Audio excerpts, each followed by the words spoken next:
자, 두 번째 강의는 자기 주도 학습입니다. 누가 좋아하죠? 엄마들이 좋아하죠. 엄마들이 가장 좋아하는 자기 주도 학습. 엄마들이 생각하는, 저도 이제 외부에 강의를 많이 다녔잖아요. 강의 다니면서 여러 질문 가운데 꼭 하는 질문 하나가 뭐였냐면은, 우리 자녀들이 어떤 모습으로 성장해 가길 바라십니까? 라는 질문하면 이구동성으로 주도적으로 공부했으면 좋겠어요 라는 말을 거의 대부분 합니다. 근데 다시 질문을 해요. 그러면 자기 주도적으로 공부하는 게 어떤 건가요? 라고 물어보잖아요. 그러면 공통적으로 또 세 가지 답이 나옵니다. 알아서. 또 시키지 않아서. 스스로. 세 번째, 잘이래요. 스스로 알아서 잘. 이게 엄마 버전의 자기주도 학습이라고 합니다.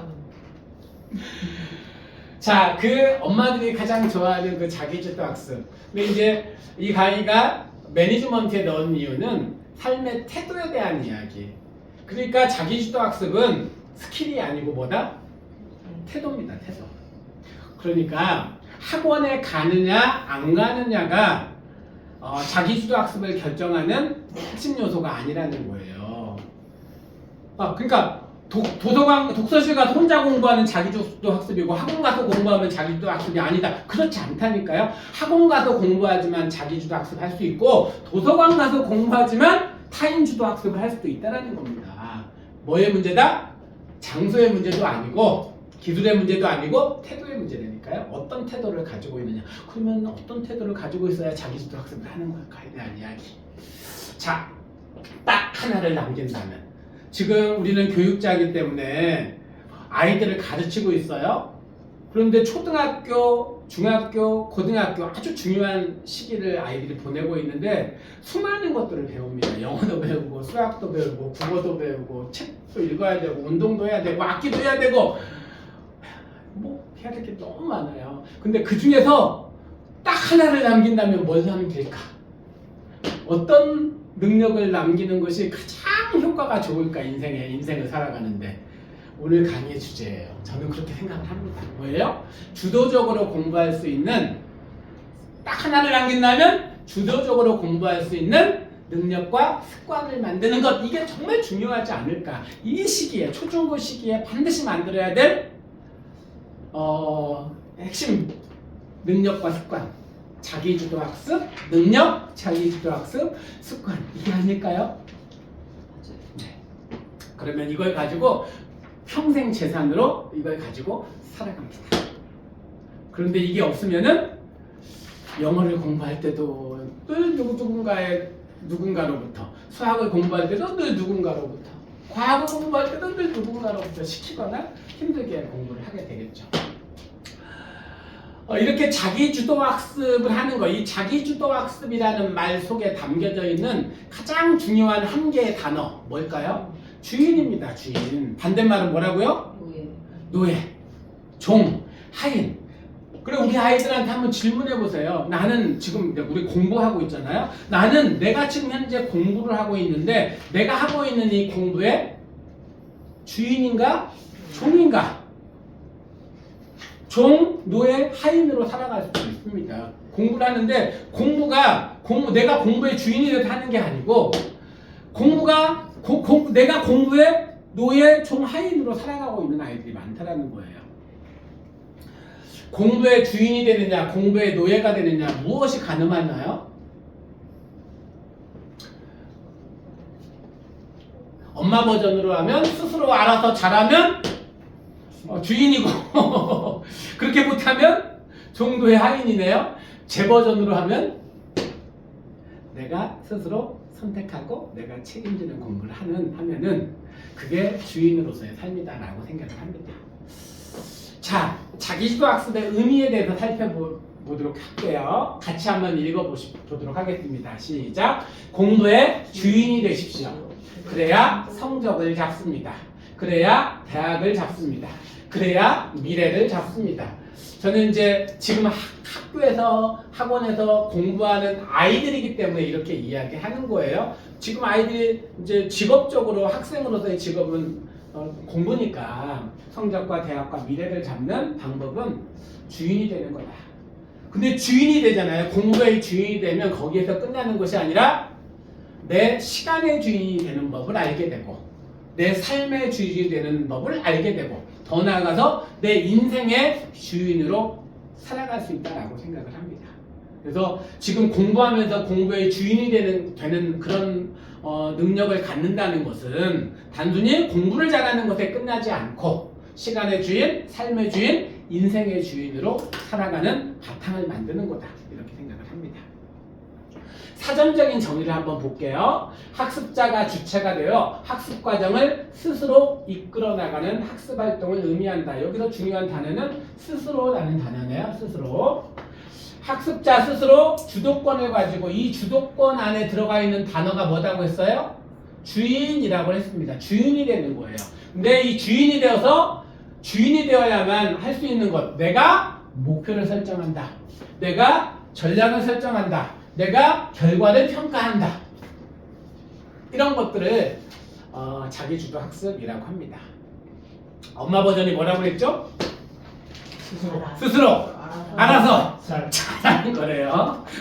하도 엄마들이 얘기해서 밑에는 신경 안 쓰고 싶어. 신경 안 쓰고 싶어. 엄마들의 근본적인 이 베이스는 그런 것 같아. 저는 개인적인 경험으로 여기에서 수업하면서 첫 번째는 이 수업을 제가 좀 주로 앞쪽에 넣어서 하거든요. 그래서 요즘 이런 얘기 진짜 많이 들어요. 요즘 어떤 얘기 많이 듣냐면 아이가 변했어요. 이런 얘기를 정말 많이 듣는데 그래서 알아서 하려고 해요. 그래서 제가 늘 물어봅니다. 아이들한테 주인이 돼서 살고 있니? 그러니까 거의 세뇌가 될 정도로. 그래서 나는 주인이에요. 나는 주인이에요. 나는 주인이에요. 이 얘기를 아이 입에서 끊임없이 나오도록 계속 해줍니다. 거의 아이들 저하고 수업하자면 세뇌가 돼요. 나는 주인이 내 공부의 주인이다. 그러면 아이들이요 그렇게 행동합니다. 정말요. 해보세요. 이거 정말 중요해요. 그래서 내가 해야 될 일을 지금까지는 엄마만 알았잖아. 그럼 나도 알아야 돼. 나중에는 엄마 몰라도 돼. 그리고 나는 알아야 돼. 그리고 그걸 실천하면 주인으로 사는 거야. 근데 계속해서 내가 할 일을 엄마만 알면 어떤 일이 벌어져요? 물어봐야 되나? 엄마 이제 뭐 해야 돼?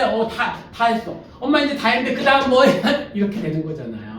안 그러면은 포스트잇에다가 오늘의 할 일 써가지고 벽에다 붙여놓고 이거 다 해야 돼. 안 했으면 맨날 혼나고 이런 일들이 벌어지는 거잖아요. 제가 지난번에 한번 소개했던 시험에서 7과목을 다 100점을 맞은 아이에 대해서 엄마가 이런 얘기를 하더라고요. 선생님 제가 지난 4개월 동안 공부와 관련된 얘기를 한마디도 안 했어요. 공부와 관련된 얘기를 한마디도 안 했어. 그러니까 숙제했냐, 학원 늦지 말아라, 왜 지각하느냐, 학교 지각하지 말고 일찍 가라, 수행평가 준비했니, 준비물 다 챙겼니, 이런 얘기를 한 번도 안 했대요. 이제 이런 걸 원한다는 거잖아요. 엄마들이. 로망입니다. 로망입니다, 로망. 그런데 결과도 전과목 100점이야. 이런 얘기를 들으면 배가 아파.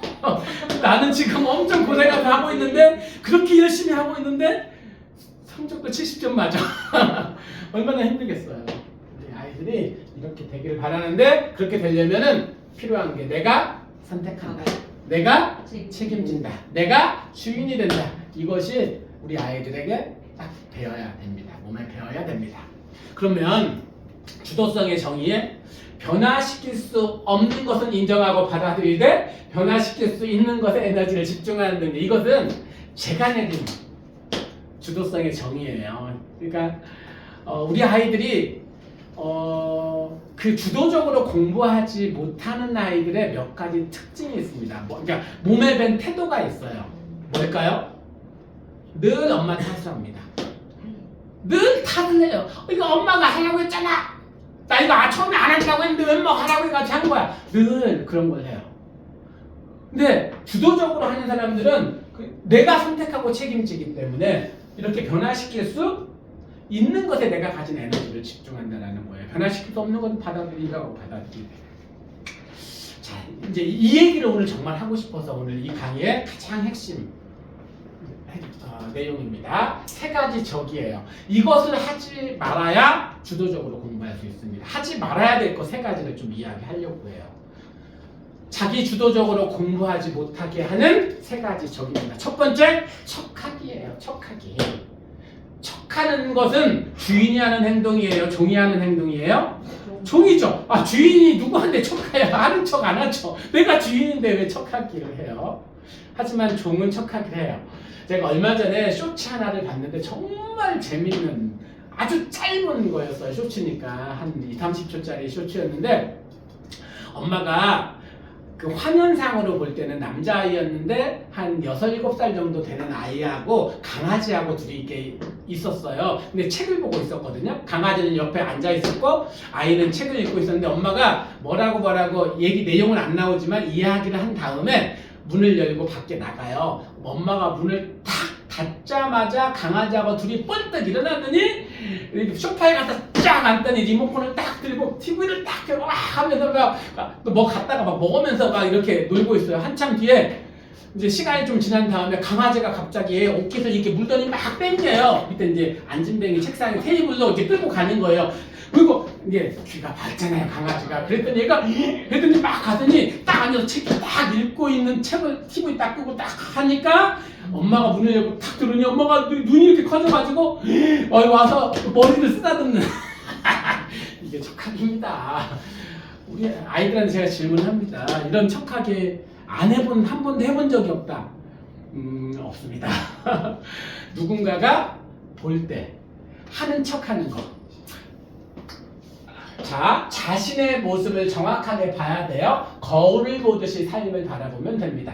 겸손한 마음을 가지면 주인으로 살 수 있습니다. 그러니까 척하기의 반대가 뭐냐면요, 겸손이에요. 겸손은 뭐야? 있는 모습 그대로 보여주는 거예요. 나를 포장하지 않고 보여주는 게 겸손이거든요. 그래서 척하지 말자. 하는 척하지 말자. 있는 척하지 말자. 되는 척하지 말자. 그것은 자기주도 학습의 가장 큰 적이다. 두 번째는 뭐냐면 탓하기입니다. 탓하기. 불평, 불만, 원망 이런 것이 다 탓하는 거죠. 누구 탓해요? 시킨 사람 탓합니다. 시킨 사람. 누가 시켰어요? 엄마가 시켰잖아요. 나 여기 이 수학학원 안 다닌다고 했잖아. 그런데 엄마가 다닌다고 해서 그래서 숙제 못한 거야. 이렇게 하는 거예요. 엄마 탓합니다. 자, 읽어보죠. 시작. 모든 책임은 자신에게 있음을 인정해야 합니다. 남을 탓하지 마십시오. 감사하는 마음을 가지면 주인으로 살아갈 수 있습니다. 탓하기의 반대는 뭐예요? 감사합니다. 감사하는 마음. 세 번째는 덕보기입니다. 덕보기가 뭐냐면 내가 노력한 만큼, 내가 투자한 시간만큼보다 더 많이 얻으려고 하는 거예요. 하나를 투자하고 둘을 얻으려고 하는 거, 둘을 투자하고 네 개를 얻으려고 하는 것이 덕보기예요. 의존하려고 하는 거죠. 누군가에게 도움을 얻으려고. 안 해놓고 얻으려고 하는 것, 이런 것들을 덕보기라고 합니다. 자기 주도 학습에는 반드시 필요한 게 뭐냐면요, 내가 한 만큼 내가 얻는다라는 마음을 가져야 돼요. 자, 읽어보죠. 시작. 다른 사람에게 의존하려 하지 말아야 합니다. 모든 문제의 해답이 자신에게 있다는 것을 믿으세요. 검소하면 주인으로 살아갈 수 있습니다. 그러니까 덕보기의 반대가 검소예요. 검소는 뭐예요? 내가 가진 만큼 쓰는 겁니다. 가진 만큼 써야 되는데 가진 것 이상 과소비하는 게 검소하지 않은 거죠. 그 이상을 쓰려고 하는 것. 지금 세 가지죠. 척하기, 탓하기, 덕보기 대신에 뭐하자? 겸손, 감사, 검소. 라임을 좀 맞췄습니다. 겸손, 감사, 검소. 기억시옷으로 맞췄어요. 이게 자기주도 학습을 방해하는 가장 큰 세 가지 적이에요. 태도에 대해서 이야기를 한 겁니다. 이런 태도를 갖자라는 겁니다. 자, 주인되는 법 소리내서 같이 한번 읽어보죠. 시작. 자기 자신에 대한 무한 신뢰, 나를 믿으십시오. 두 번째, 자기 자신에 대한 무한 사랑, 나에 대해서 사랑하는 겁니다. 나를 신뢰하는 걸 우리가 자신감이라고 이야기하고, 나를 사랑하는 걸 우리가 자존감이라고 합니다. 자신감과 자존감으로부터 그것을 가졌을 때 우리는 주인으로 살아갈 수 있습니다. 이것이 주인으로 살아가는 출발점입니다. 소감을 한번 써보도록 하겠습니다.